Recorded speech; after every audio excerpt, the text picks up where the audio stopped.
Magandang hapon mga kabay.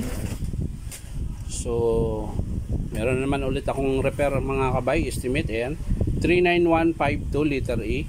Stanley pa rin ito mga kabay. Heat gun, steel 670. Bali ayan mga kabay, nakasaksak po yan. Papanda rin natin. Wala po siyang baga mga kabay, di po siya nag-iinit. Gumagana lang siya.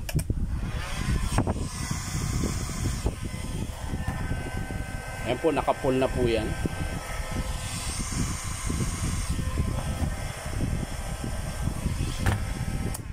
So yan, wala po talaga siyang baga mga kabay, di po siya nag-iinit. So tara mga kabay, samahan nyo po ako, tingnan natin. So yan mga kabay, nakalas ko na po.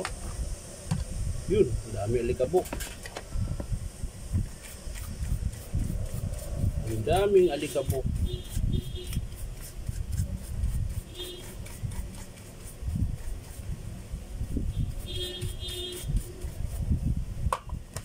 So yan, bubuksan natin yung element mga kabay. Bakit ayaw niya mag-bug ha? Ayaw niya mag-init, nanlalamig na ba? So, check muna natin yung yung motor. Ayan.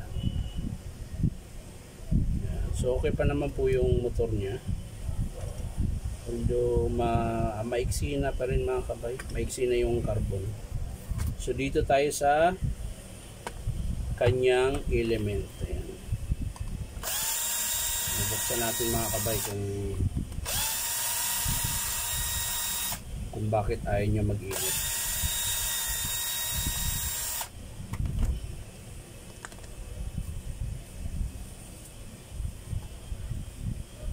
So ayan mga kabay. Ayan.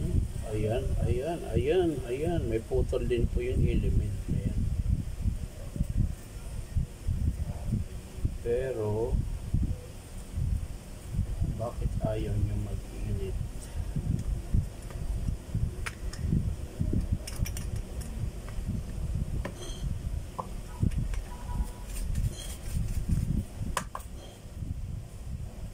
Ayan, sira yung pihitan.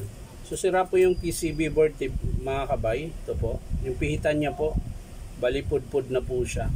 So ang papalitan natin mga kabay dito is PVC board tsaka element. And may putol din po dito banda. Ayan. So yan lang mga kabay, di ko na ipapakita sa inyo kung paano buuin. Papakita ko lang sa inyo mga kabay kapag in-approve ng customer. So maraming salamat mga kabay. Bye bye.